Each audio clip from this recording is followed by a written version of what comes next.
Nous lisons toujours à partir de nous-mêmes. Et le simple fait de lire la Bible est déjà en soi un processus d'interprétation à partir de notre éducation, de nos expériences, de nos croyances sur le monde, ce qui nous entoure, de notre appartenance ecclésiale aussi.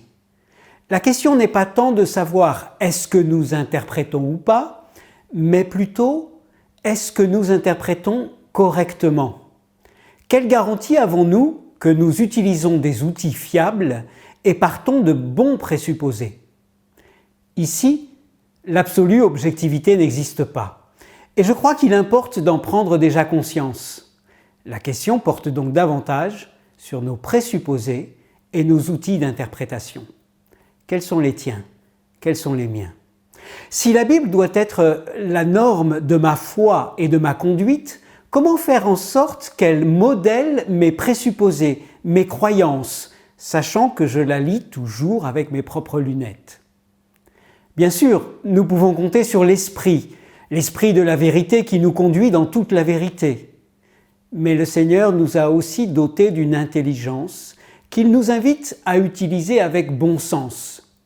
Rappelons-nous ici qu'un texte sans contexte est un prétexte. Que la Bible a été écrite dans une autre langue et une autre culture, et cela me demande un effort d'interprétation pour la comprendre et l'appliquer au XXIe siècle. À l'image de cette question de Jésus, qui lis-tu et que comprends-tu ?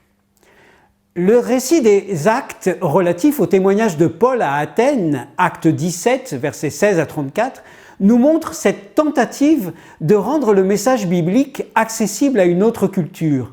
Ce qui m'a interpellé dans ce passage, c'est la manière dont Paul s'y prend pour rejoindre les Athéniens avec des éléments qui leur sont référentiels, afin de les amener vers la centralité du message biblique qui transcende toute culture et toute époque pour rejoindre le besoin profond de tout être humain.